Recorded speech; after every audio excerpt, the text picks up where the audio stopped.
Welcome back to the Moyne Way Podcast, where we explore the people, ideas, and everyday moments that shape life here at Moyne College, told through authentic stories, open conversations, and the spirit that makes this community one of purpose and belonging. Thanks for joining us this week on the Moyne Way Podcast, as I am blessed in the presence of my former basketball coach and the head men's basketball coach here at Moyne College, Nate Champion. I appreciate you having me on, man. My man, I appreciate you. Full man. circle moment right It here. is. It, great. it This really great. is. Yeah, literally, like I told you, I graduated last May.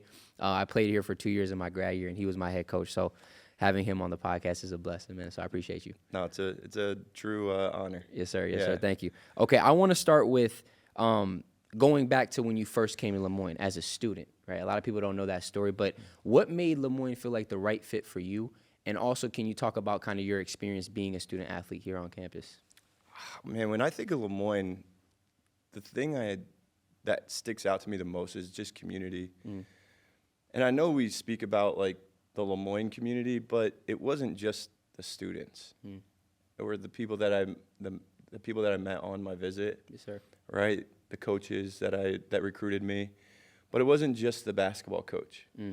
Right? Like throughout my 4 years here, Coach Dan Sheehan, who's still the lacrosse coach, him and I became close. Yeah. So, you know, there's things where you can go to a school and you kind of get this feeling like, yes, this is where I need to be, right? And I'm from a small town in Indiana, so like me coming to New York, my original thought was I'm going to New York City, right? And obviously we know that's not the case. So, you know, obviously doing more research on the school and figuring out where Syracuse was and what it was all about, I thought it was a great opportunity for me to just figure out who I was. Yes, sir. Right? Like, what did I want Nate Champion to become?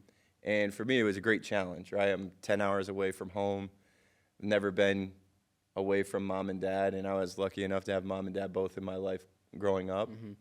But it was a great challenge for me because it forced me to get out of my comfort zone. Yes, sir. And it's something that I've taken with me from college to the professional world to into coaching and understanding like being out of your comfort zone is usually probably where you want to go. So for me, that was the biggest piece of Lemoyne that drew me here. Yes, sir. Was just the community. You know, the people I met on my visit all wanted me to be the best person I could be. And that's how it ended up for 4 years. You know, it wasn't all smooth and sunshine and rainbows, which it never is, right? Like my first 2 years, we were pretty bad. You know, but my third and fourth year, we figured it out. My fourth year, we go to the NCAA tournament. But Lemoyne has a way of kind of shaping you as a person, right? It's not just basketball when you come here. Right. I mean, one of the values is men and women for others, right? And I think I really bought into that while I was here in the way of connecting with people, right? Just in different departments. Dale Wilson in the business school, you know, Barb Carper, Kasha Godleski, Matt Bassett when he was the athletic director here. I mean, all of those people have helped me along the way on my journey. And you don't get that in a lot of places. You get the basketball coach and the athletic department and maybe a professor or two. Right. Absolutely. Right? But here, like, I walk around, I get to see everybody. It's great. It's great. Absolutely. So choosing Lemoyne was just something that when I got here, the feeling that I had on campus, I was like, this is where I want to go. Okay. Yeah, you knew right away. No question. And me being a young high schooler, I didn't decide right away. Okay. Right? I took like a week. I made Coach Evans sweat it out a little bit. Yeah. But this is where I wanted to go. Yes, So, you know, it ended up being a great decision for me. But that was kind of what went into it. It was just a community, you know, from when I stepped foot on campus. Yeah, that's amazing. And I'm interested to know as well, like, what has that transition been like from going to being a student to now being the head coach at your, you know, alma mater and being in this position? Yeah, I think when I first got the job at Lemoyne, it was like I was still a student. Like, you had to remind people I'm not here to be a student athlete or a basketball player anymore. Yes, sir. Like, I'm now a coworker, a professional, you know, and the head coach, which at 27 isn't always the easiest thing to do, you know, because a lot of people will look at you as a young kid, Yeah, absolutely. you know? Especially in coaching. Exactly, exactly. And I was so lucky to receive the opportunity, and I shouldn't say lucky, but grateful to receive the opportunity here at Lemoyne at such a young age. Yes, meaning they believed in me to run the men's basketball program, which, you know, is looked at as one of the top programs here at the school. So it's a great honor for me, but being back here, I mean, just seeing all the great people at Lemoyne every day or, you know, multiple times a month is something that I never take for granted. That's beautiful. And we've talked about this off camera, but I know some of the viewers may be interested. When did you kind of figure out you wanted to get into coaching? Well, after I graduated from Lemoyne, I had an opportunity to play in Australia professionally, and I took that opportunity because it was a goal of mine, right? I wanted to see just how far I could go with my basketball career, and it was an excuse not to start a professional career for a little bit longer, you know, which I looked at it as a trip to Australia where I had my round trip airfare, a place to live, a car, you know, so playing basketball on top of that was great. So I spent 2 years over there, and when I was over there, they asked me if I wanted to help with a youth program. So I was the coach of the 14-4 boys, right? So not the first team, the fourth team, right? So you can only kind of imagine the skill level of this group of guys, but they were awesome, and it kind of taught me the beauty of coaching, right? The opportunity that you can affect a young person's life in such a positive way. Absolutely. Right, and I felt that in that year coaching, and that kind of steered me towards wanting to become a basketball coach back here in the States. Yes, sir. So that was kind of from your experience of being a student athlete here, is there anything that you learned from that you take into coaching now? Just honestly, the word "magis," like just the restless discontent for wanting more. Yes, sir. Right, and I think as an athlete, it's always kind of the mentality that you have, and as a coach, that's what you want too, right? Like, if you win one game, you don't want to win just one; you want to win another one. Yes, sir. Right, or if you have a great practice, you want to make it 2 great practices in a row. Right, or if you scored 80 points, you want to score 90 the next time. There's always that, can we push this to the next level? And I think that's something that I learned here at Lemoyne. And it's not always about just being competitive, right? But maybe I want to do more in the community, right? Or I want to be more active on campus, and understanding that just doing the bare minimum never helps you in the end, right? But if you go above and beyond, usually there's something that will get kicked back to you, whether it's just gratitude, right, for doing what you're doing, or, you know, in my case, it was being able to play at a high level and then now being able to coach Division I basketball. Wow. So I think magis is something that, it's a small word, but it means a lot. Absolutely. You know, and it's a big mentality that you can have. So if you have it, it's great. Yeah, absolutely. It's a big container of a lot of things. When it comes to coaching, how do you think coaching, since you've been in it, has helped you become a better person and a better man? Adjusting. Adjusting. I mean, I started coaching at 24 years old. At Stonehill College, I was a volunteer, and then I spent 2 years as an assistant at Florida Southern. And Stonehill and Florida Southern, I mean, it really kind of opened my eyes to just how you have to adjust with each year. Wow. Right? You have different players. You have different coaching styles that you have to take on with different players, right? You can't always just be hard on somebody. Yep. All right, sometimes you got to put your arm around them and help them. Sometimes you have to show them how to do things, literally. And then other times you can say, hey, you know, you need to step it up, and that's all somebody needs, you know. But those 3 years really showed me the different styles of basketball that can be played. And I think just adaptability in coaching is always needed. I mean, you look at the transfer portal and NIL, and all those things weren't there 6 years ago. Right. You know, those were something that was just coming out, and NIL was a mere thought at that point. Right. you know. So for us as coaches, you have two options. You can get around it and figure out how to be successful in it, or you can quit and do something else. Yes, sir. Right? And for me, I've chosen to try to figure out how to be successful in it. Yeah, absolutely. Absolutely. I feel you. And for anybody that, you know, students watch this, anybody aspiring to be a coach, what's some advice you would give to them? You know, kind of just around, you know, what you do. Yeah, I think just be grateful for any opportunity that you get. That's huge. Yeah, because coaching, the thought of coaching, right, is Phil Jackson, Steve Kerr, Yes, sir. Jim Boeheim, those, you know, big money, fame, all that stuff that comes with it. But that's like the top, you know, 2% of coaches. The other 98, you're just trying to affect student athletes' lives and give opportunities to people that maybe don't have that opportunity if they're just a regular student. So I think for me, it's just understanding that you have to start at the bottom, and the bottom's not fun. Yes, sir.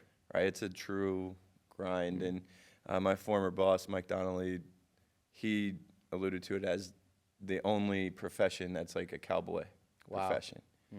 Right? There's no rules as to how to get to the top. Right? Everybody's doing it their way, and all different ways can be successful. So true. You know, Very so true. I think a lot of people think like, oh, if I'm a graduate assistant, that means I'm going to be a director of operations, and then I'm going to be an assistant, and then I'm a head coach. Right. It doesn't work like that. Like, I was never a director of operations. I was a volunteer assistant for a year, and then a part-time assistant for 2. Wow. You know, After playing. Right. So it's just everybody's path is different, and if it is something you want to get into, always remember why you're doing it. Right? Like, I'm not here if it's not for our student athletes. Yes, sir. Like, our athletic department's not here if we don't have student athletes on campus. So my job is to give them the best opportunity that they can. Right? Try to make them prepared for what's coming after college. Yes, sir. Because the real world is hard. Like, it's hard. You know, and if you're not prepared for that, and you don't understand that you're probably starting at the bottom somewhere, right? And you have to figure out how to get to the top, then you're just going to be disappointed in where you're at. And I think coaching's a true testament to that. Absolutely. And I mean, in playing, you alluded to it with your first 2 seasons going through like those bumpy roads, and you've experienced all throughout your career. But like, how do you handle adversity and like the idea of being at the bottom and knowing you're there? Like, what's your mindset like in that moment to help you to keep moving forward? I think you have to just embrace it, right? Like, understanding that adversity's coming. Right. And you could have the best game of your life, and the next day you could miss every single shot. Absolutely. And I think that's where being complacent, right? That's the biggest factor into how successful you're going to be. Like, at what point do you get complacent? And when you do get complacent, somebody's passing you by. Yeah. Right? Somebody, like, you take your foot off the gas, like, somebody still has their foot on the gas. Yes, sir. And so I think for me, that's the biggest detour from having success, right? And consistent success. Right? You can win 2, 3, 4 games in a row, but it becomes harder to go back to the well and do it again. So true. Right? It becomes harder to focus on how to become 1% better after everybody's telling you how good you are. Right? So when you become content with where you're at, usually you get knocked off. Yeah. You get comfortable. And then you figure out, like, oh, I can't do that again. Right. But you win 4 or 5 in a row again, and it's easy to creep back to that place. So true. You know, so I think for me, it's just understanding that each day is new. Right? I'm a big Notre Dame football fan, and Marcus Freeman is the head coach there, and I really like him. He's a young head coach, so I try to take a lot from what he does. But he talks about reloading, right? In football, there's one play, and then it's a stoppage, right? Reloading, if you have success on that play or you don't, right? It doesn't matter because you have to get to the next play. And it's the same thing every day. Like, if you had success yesterday, absolutely you want to take what you did and build on it. But you're also going to have some things that you did where you think, oh, I could improve on that. And then the next day you have to try and get better. Wow. And it can't be like, oh, look what I did last week. Yes, sir. You know, because that's in the past and you can't get that back. Yeah. So. And what I love about this conversation, and I think it just speaks to sports in general, but how much it applies to life. Oh. You know, I mean, we've learned so much through the game of basketball, like how to operate and navigate in life. I know I have. Speak on that a little bit and how you've seen the intertwine of the two. I mean, I think just being competitive, right? Like, and understanding teamwork. Like, you can't get where you want to go without other people helping you along the way. Yeah. And being vulnerable in spots where I'm not having success.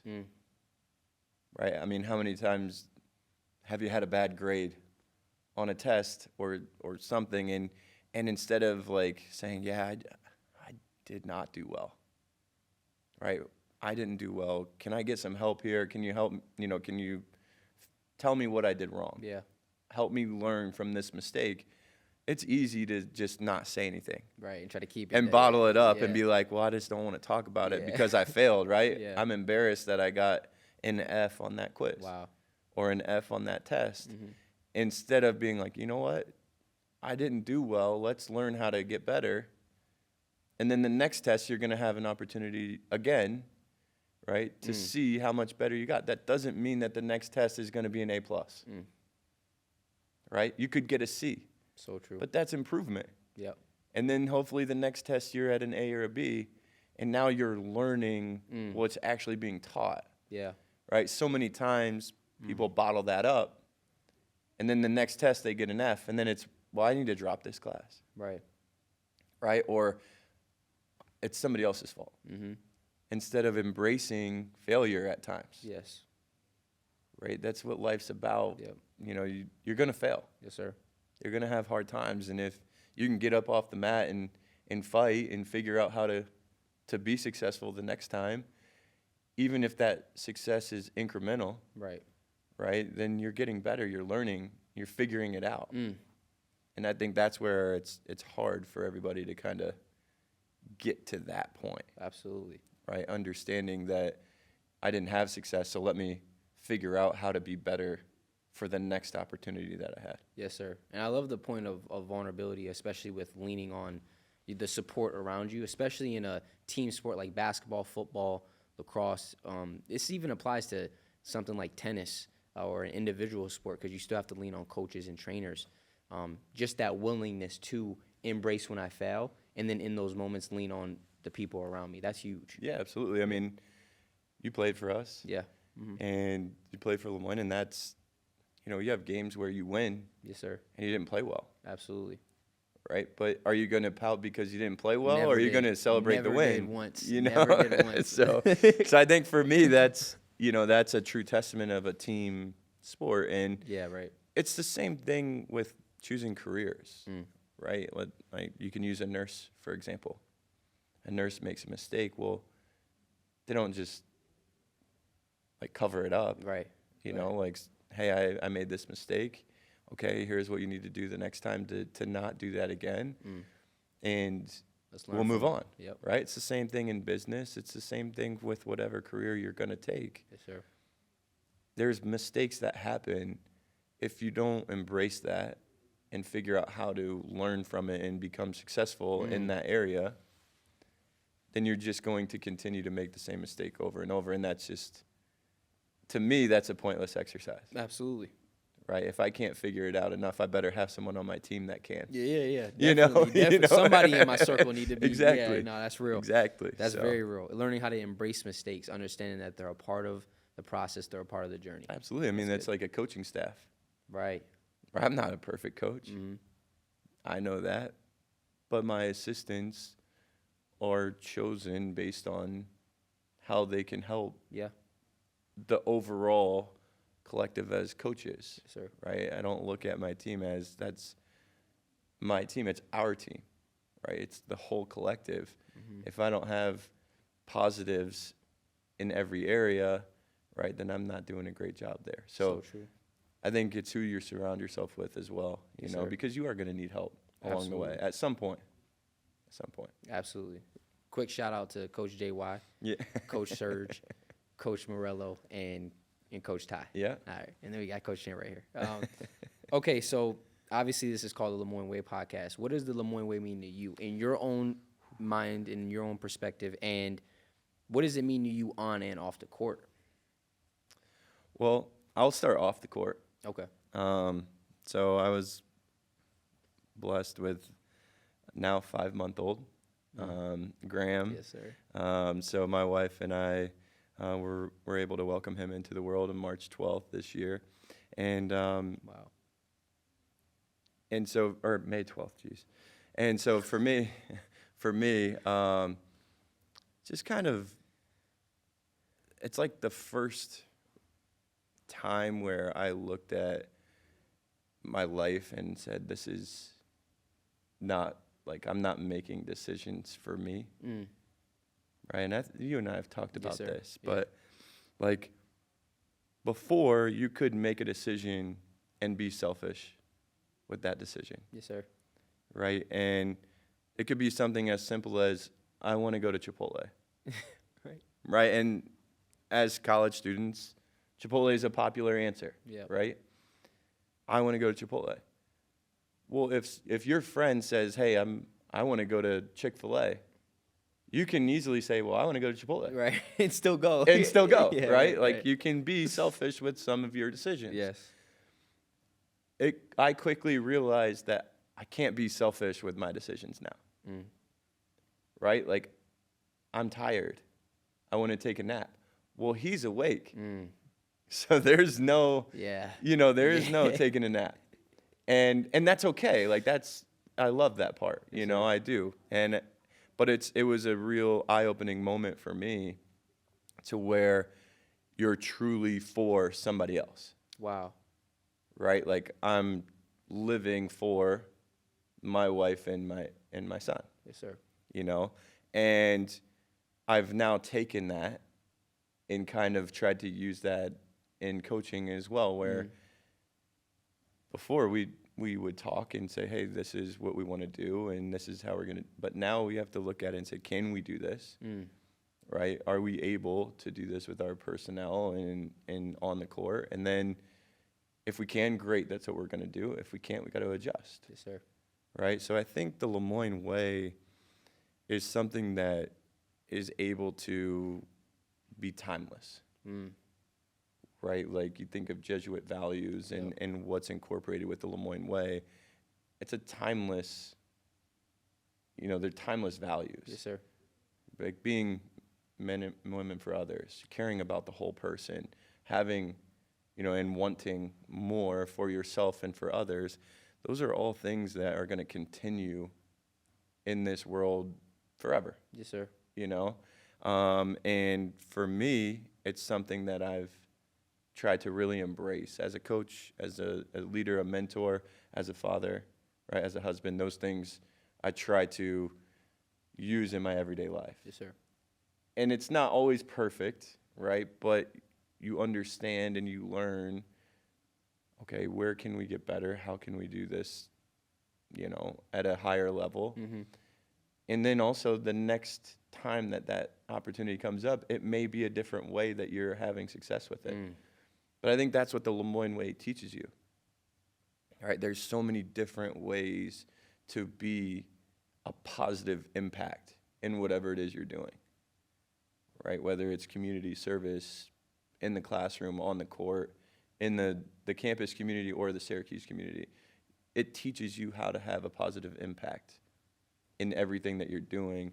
And I think that's really the importance of the Moyne Way as we talk about as a culture here on campus, is our students on campus, and that includes the student athletes, are making an impact not only here but all over the world. And it's something that I think, as a smaller school, it's maybe not shown as brightly as some bigger schools, but if people that come here they realize how special of a place it is as soon as they step foot on campus. Most definitely. I did for sure. Yeah.